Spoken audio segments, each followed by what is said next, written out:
Hola, ¿cómo están? Espero se encuentren muy bien. Bienvenidos una vez más a su canal y a este espacio de En Plena Plática, un espacio creado por mí, por Mauricio Gordillo, con la intención de crear conciencia, desarrollo personal y sobre todo una filosofía administrativa aplicada en el conocimiento basado en ciertos parámetros de evidencia, ciertos conceptos y ciertos cuestionamientos que ayudan a generar un criterio mucho más amplio.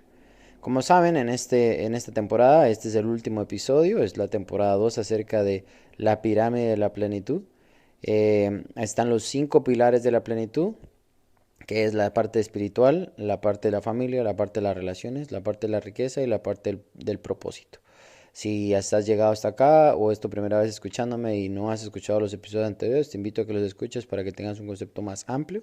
También tengo un episodio llamado IRA, que es una abreviatura de siglas que significa la importancia, la responsabilidad, la aceptación, que para mí es fundamental para que exista un crecimiento y una conciencia personal para encontrar una plenitud propia.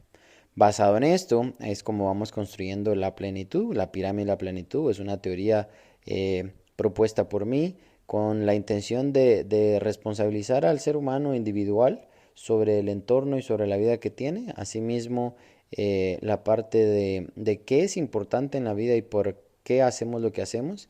Y la parte de la aceptación. Esto lo saco de un poco del estoicismo, donde encontramos específicamente el aspecto de lo que depende y no depende de mí, basado en evidencia y basado en conceptos de filosofía y de psicología e ingeniería y bastante conocimiento.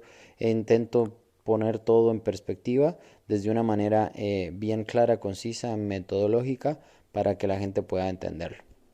Todo esto que acabo de mencionar es lo que para mí construye básicamente la plenitud de un ser humano.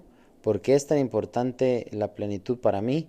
Porque creo que es el balance perfecto de lo que constituye la vida humana, el ser humano, y que en la parte más básica, simple y profunda del ser humano está basado en un profundo deseo de agradecimiento y como de reconocimiento hacia esa creación y esa criatura que es lo que nos hace seres humanos.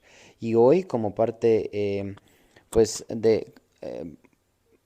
como final de esta pirámide de la plenitud, voy a hacer un episodio eh, basado en la aplicación de estos conceptos en nuestra vida personal, poniendo o ejemplificando aspectos normales y naturales que hemos tenido en nuestra vida, el por qué impide que nosotros seamos, seamos plenos, ¿no? Entonces, en esto vamos a analizar 5 palabras que son 5 comportamientos que están relacionados a 5 sentimientos eh, que nos impiden a nosotros como seres humanos desarrollar la plenitud. Estos son los celos, la toma personal, el juzgamiento, la suposición y el orgullo. Estos 5 aspectos son los que impiden que un ser humano pueda disfrutar de una vida plena, y voy a tratar de ser lo más claro y conciso en este aspecto para poder ejemplificarlo, aplicarlo, que tú puedas identificar cuáles de estos aspectos están en tu vida, cómo puedes mejorarlos o cambiarlos, por qué y para qué es bueno entenderlos y si en realidad son malos o no. Voy a empezar con los celos. Los celos para mí es simple y sencillamente es un deseo deliberado de posesión de cualquier cosa, material o persona. ¿Por qué lo digo? Y por qué esto impide que un hombre sea pleno, un hombre o una mujer. Aquí no me refiero al sexo, sino me refiero al ser humano como es per se. Y es simple y sencillamente como celos. Nosotros estamos relacionando esto con una posesión, ¿no? Nos da celos ver que algo que creemos ser nuestro está teniendo libertad propia. Entonces acá me gusta analizarlo de la parte de qué depende de mí y qué no depende de mí. Y es, por ejemplo, no tiene sentido que yo cele a mi pareja o que yo cele a mi hermano o que yo cele a mi juguete, porque en realidad todo eso material es prestado y es dado. Las personas eligen estar con nosotros, así como pueden elegir compartir tiempo con los demás. Nosotros debemos entender que pertenecemos y tenemos un lugar importante en esa persona y esa persona tiene y pertenece en un lugar importante en nuestra vida. No obstante, no somos amos y señores sobre otra persona o algo que tiene libertad por naturaleza.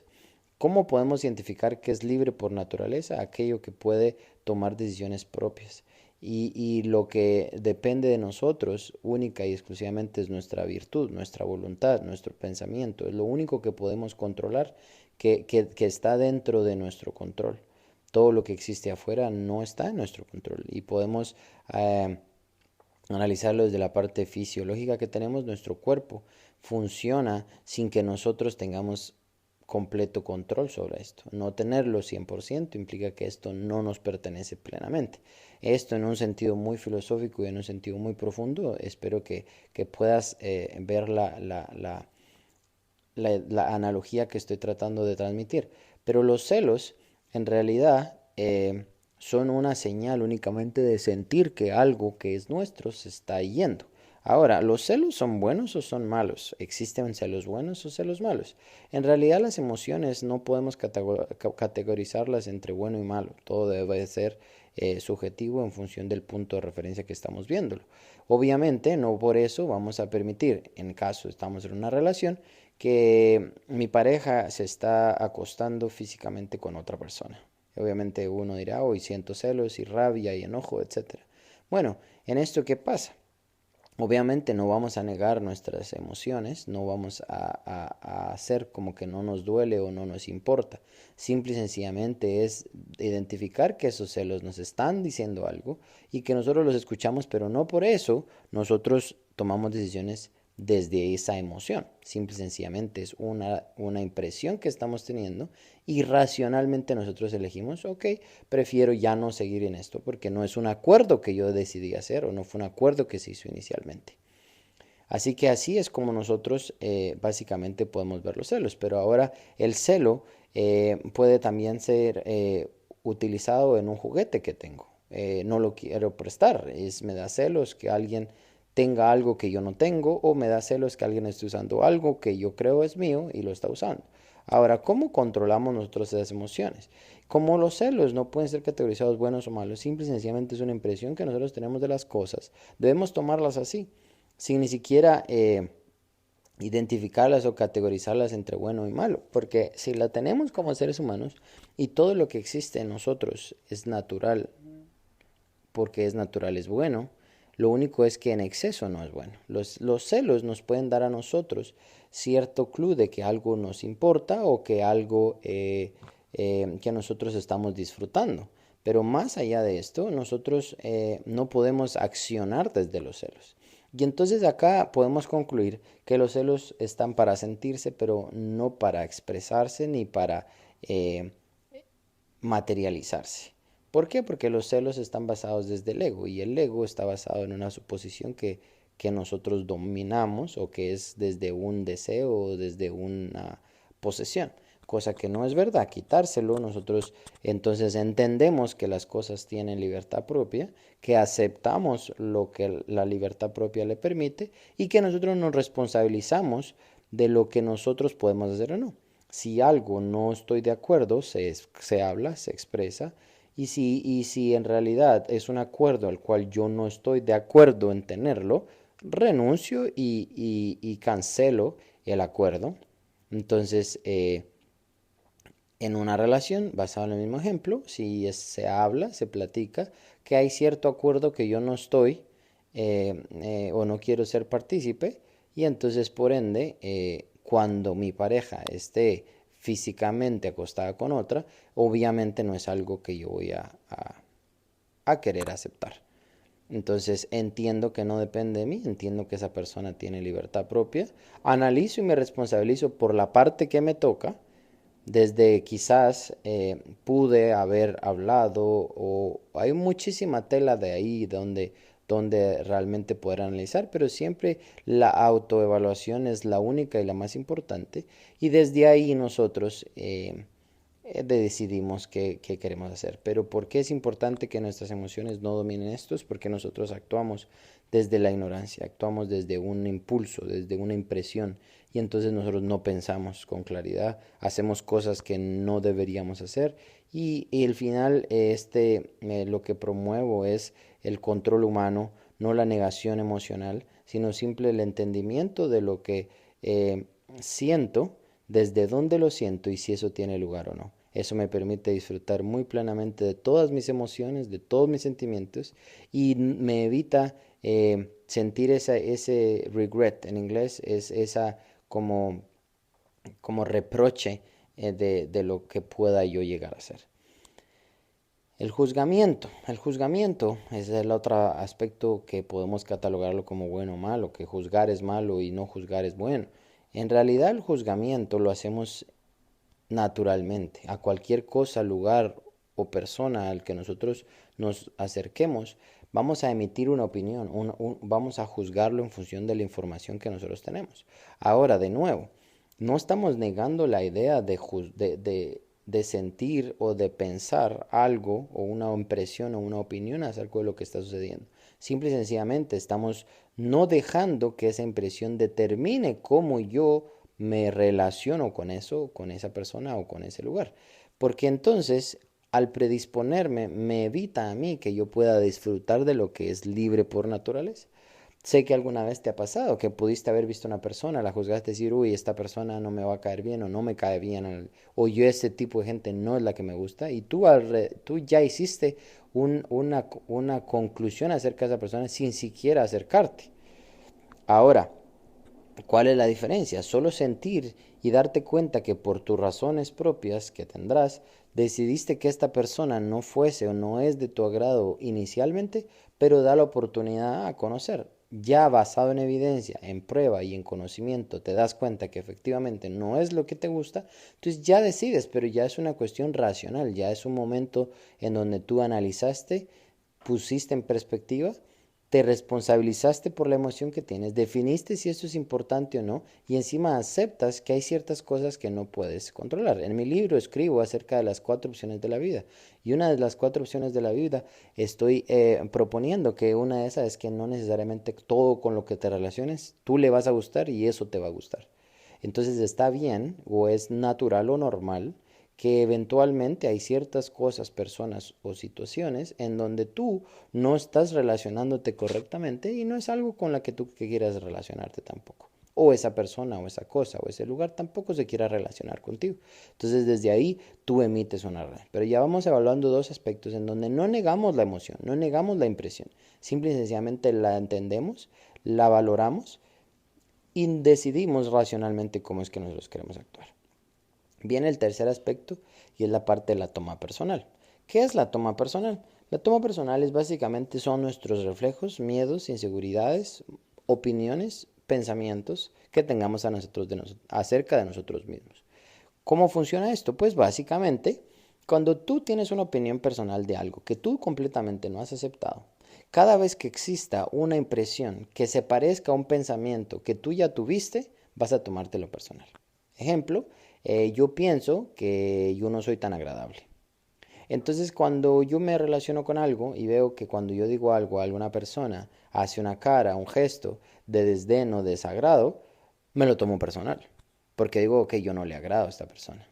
No le gustó lo que digo. Entonces, mi reacción llega a ser un poco muy emocional, llega a ser muy directa, muy impulsiva, en donde digo, oh, ¿te molesta lo que digo? Pero dime, por ejemplo, ha pasado mucho con la parte de la discriminación y el racismo. Eh, ¿Por qué? Por ejemplo, hay un video que está circulando en internet y me da mucha alegría saber que se está hablando y se está compartiendo para que realmente seamos nosotros evaluadores de cómo en realidad nosotros llevamos nuestros propios pensamientos y tomarnos cosas personales a un nivel físico material en donde nosotros llegamos a accionar irracionalmente y muy impulsivamente de lo que está sucediendo. Y este es un chico que él se disfraza, por ejemplo, él es norteamericano, él se disfraza de un traje típico chino Y entonces va a una universidad y la gente empieza a tildarlo de discriminador, de racista, que es ofensivo, pero él se va a la comunidad china y en realidad ahí es muy aceptado. Ahí le dicen que les gusta el traje, intentan enseñarle el lenguaje, intentan ofrecerle comida. Entonces, damos cuenta cómo, por ejemplo, en este ejemplo, valga la redundancia, cómo desde la ignorancia y desde una posición en donde nosotros no estamos identificando desde dónde está la intención, estamos opinando desde nuestra opinión personal. Yo, por ejemplo, soy de Guatemala y cuando alguien habla acerca de Guatemala en un mal sentido, en realidad tampoco me ofende. Entiendo y trato de explicar por qué no es así, basado en evidencia, basado en la verdad, basado... Porque mucha gente opina de mi país sin siquiera haber ido, eh, sin siquiera saber dónde está localizado geográficamente. Y opinan que es un país de tercer mundo, que es aquí, que es allá, que... Y posiblemente tenga razón en algunos aspectos, pero busco entender desde dónde está hablando y cuando identifico que desde su ignorancia está hablando porque no ha ido, tengo la oportunidad de expresar y tengo la oportunidad de preguntar y de explicar por qué y cómo es que las cosas son distintas a como se creen. Pero si yo me lo tomo personal y creo que me están atacando a mí directamente porque yo soy de Guatemala o porque yo le caigo mal o porque a mí eso es contrariamente y eso solo estoy poniendo mis emociones y mis pensamientos sobre la situación y estoy dejando que eso controle lo que en realidad es. Pasa lo mismo y lo que explicaba con la parte de la discriminación o el racismo. Para mí esto la toma personal ocurre cuando creo que por un aspecto que yo no estoy aceptando, la gente no lo acepta o no lo quiere. Esto puede ser desde mi color de piel, desde cómo me veo físicamente, desde cualquier cosa. Entonces, cuando tú aceptas y tú entiendes tus pensamientos, entiendes lo que crees, por qué lo crees, le quitas el poder a todo lo que pasa afuera y entonces cuando alguien viene y dice algo acerca de ti, en realidad puedes aceptarlo y digo, ok, vale, nítido, ¿y qué? O en realidad si no te gusta y está contrario a ti, evalúate por qué te está doliendo y por qué te está molestando. Quizás eres tú mismo que no has tomado responsabilidad sobre esto y que solo te están dando un reflejo de qué es lo que tú deberías trabajar en ti mismo para que entonces tú puedas desarrollarte mejor. En realidad me están tratando distinto porque me veo de un color de piel o el otro o porque soy físicamente de esto o lo otro. ¿Es verdad eso? ¿O soy yo el que me está poniendo en un papel de victimización en donde yo creo que es por esas razones es que me están tratando distinto? ¿Cuál sería la diferencia o cuál sería un factor que nosotros podemos evaluar si es verdad o no? Ver el comportamiento de esa persona con alguien más que sea en ciertas capacidades, características similares a la mía, identificar cómo es el comportamiento. El problema es que normalmente la gente que se toma cosas personales no está dispuesta a sentir que pueden estar equivocados. Asumen y creen que tienen todo el control y todo el poder y toda la razón, cosa que no es verdad. El cuarto aspecto es la parte del orgullo. El orgullo es el ego en su máxima expresión. El ego en realidad busca protegernos. El problema es que cuando le damos poder al ego y vivimos en ego, nosotros somos incapaces de poder ver las cosas como son y empezamos a verlas como nos gustaría a nosotros que fueran. Y le quitamos a las cosas, personas o lugares eh, la naturaleza y la belleza que tienen por sí solas. Creemos que la perfección es algo sin error. Y es que es muy fácil definirlo así cuando hay unos ideales en donde nosotros no tenemos prueba y eso es como una utopía de algo tan perfecto que nos gustaría que fuese así, pero es todo lo contrario. ¿Por qué mejor no cambiamos el concepto de la perfección y entendemos que la perfección es llena de detalles y aún así funciona? Llena de defectos y aún así funciona, llena de diferentes características y aún así funciona. Eso para mí es perfecto. Como seres humanos somos perfectos, llenos de imperfecciones, si lo queremos ver. Pero es un concepto que es mucho más fácil cambiarlo y cambiar nuestra ideología sobre la perfección nos va a ayudar que nosotros ese orgullo que tengamos cambie. Porque entonces nos enorgullecemos por las cosas que podemos hacer bien, de las cosas que nosotros podemos ayudar y servir a los demás. Y le quitamos el orgullo a esas cosas donde creemos ser mejor que los demás. Y le quitamos el orgullo a eso que creemos que porque creemos ser mejor que los demás, podemos tratar a los demás como nosotros querramos. De nuevo estamos quitándole libertad, estamos quitándole naturaleza a las cosas y estamos dándole nosotros nuestra propia opinión, decidiendo nosotros desde nuestras emociones y desde nuestras carencias y desde nuestras necesidades y desde nuestros vacíos, cómo nosotros nos relacionamos y cómo las cosas existen. Entonces el orgullo tampoco lo podemos categorizar como bueno o malo. En realidad el orgullo es una cosa que nosotros tenemos. Cuando hacemos algo más, algo bien, nos sentimos orgullosos de que lo hicimos, capaces. Cuando vemos a alguien que amamos y hace algo que se sobrepasa a sí mismo, estamos orgullosos de esa persona porque entonces el orgullo en realidad es algo que nos permite crecer, motivarnos. Imagínate vivir sin orgullo, de que no te enorgullezcas de nada, de tu familia, del lugar donde vienes, de los logros que has hecho. En realidad no podríamos nosotros superarnos a nosotros mismos, ni podríamos encontrar una motivación en nosotros mismos para seguir haciendo las cosas, ni tampoco motivaríamos a alguien más para hacerlo. Cuando el orgullo se vuelve dañino en nuestra vida, cuando creemos tener siempre la razón, cuando nuestro orgullo impide que nosotros podamos ver la realidad como es, cuando nosotros sobrepongamos nuestro orgullo por encima de un trato personal que tengamos con alguien. Y todo eso es lo que evita que nosotros nos desarrollemos, de una mejor forma. Así que hasta ahora hemos visto 4 aspectos. Hemos visto los celos, la toma personal, juzgamiento, el orgullo. Y este último aspecto es cuando yo considero que nosotros deberíamos aplicarlo mayormente. Entonces las suposiciones es el último o la última característica que vamos a ver. Suponer. ¿Qué es la suposición?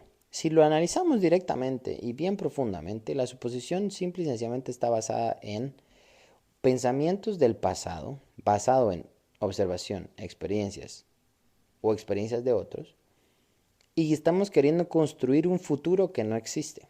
Entonces estamos llevando pensamientos, miedos, inseguridades, conflictos, verdades, razones que nosotros tenemos de experiencias anteriores y las estamos poniendo como verdad en una situación que todavía no ha ocurrido. Qué irónico, ¿no? Qué ridículo cómo nosotros hacemos esto. Las suposiciones no es más que una idea falsa de algo que nosotros creemos o queremos indirectamente que suceda en el futuro. ¿Nunca te has puesto a pensar que la suposición es algo que tú quieres que pase, pero algo que no quieres que sea verdad? Ejemplo, normalmente suponemos o estamos más con tendencia a suponer cosas que no son verdad. Suponemos que este me va a mentir, suponemos que esta me va a engañar, suponemos que este no trabaja bien, supongamos que esta no es buena persona. Así es como nosotros pensamos. ¿Por qué? Porque nos han fallado, porque no han sido malas personas con nosotros, porque nos han mentido, porque no han sido honestos. Pero todo eso no es verdad. Esta persona, este momento, esta situación, nunca la hemos vivido. ¿Cómo sabemos que eso es así?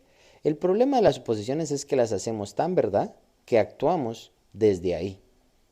Las hacemos tan reales en nuestra vida y las creemos con tanta intensidad que hacemos que nuestra vida se regule, se rija y se ejemplifique desde ahí.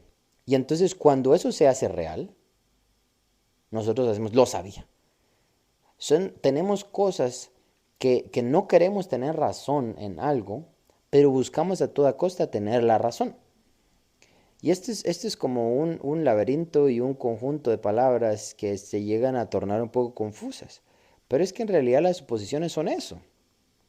Un evento que me sucedió a mí, por ejemplo, que estoy tratando de pensar en un ejemplo muy evidente en donde supuse cosas, en donde me equivoqué.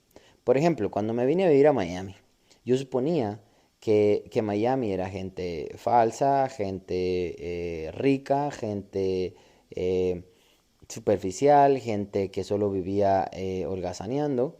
Y entonces cuando yo vine acá empecé a buscar irónicamente solo eso.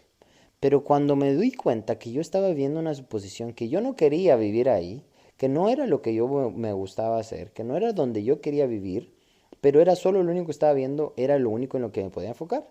Cuando renuncié a esa suposición y me di cuenta, ok, quiero conocer gente realmente como es Miami, me di la oportunidad que sí, en efecto, quizás tenía razón en cierto punto, pero no todo es así. No toda la gente es así. No toda la ciudad actúa de la misma manera. Y entonces pude ver de mejor forma cómo realmente eran las cosas y me di cuenta qué tan equivocado estaba.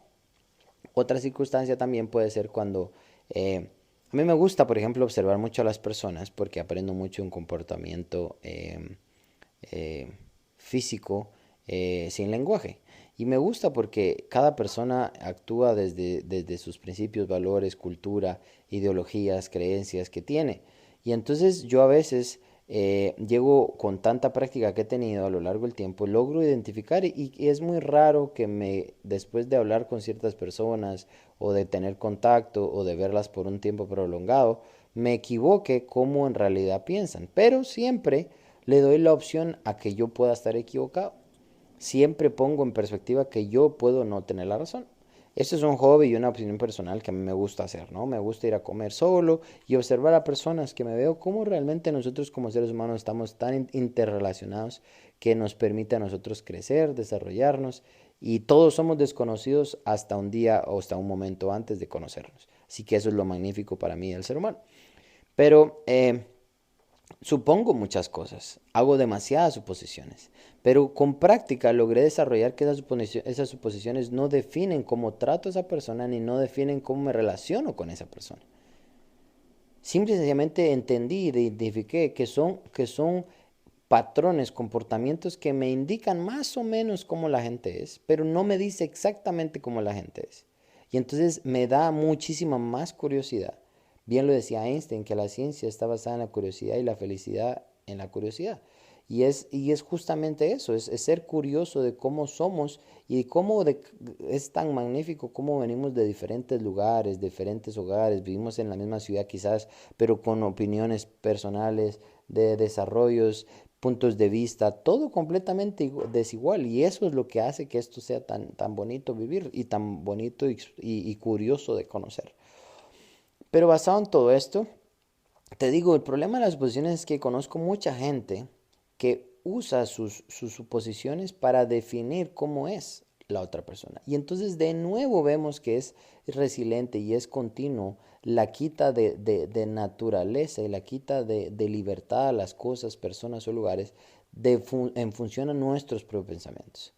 Entonces, basado en estas 5 cosas, cuando tú puedas identificar estos patrones en tu vida, cuando veas que en momentos tienes celos, o tienes suposiciones, o tienes juzgamientos, o tienes tomas personales, o tienes orgullo, identifícalas. Analízate cómo y por qué las estás teniendo, desde dónde o desde qué intención estás relacionándote con eso, y cómo tú le puedes quitar ese valor a esa opinión. Cómo tú te puedes poner en la lupa y reflejarte esa suposición, ese orgullo, esa toma personal, esa suposición, ese celo.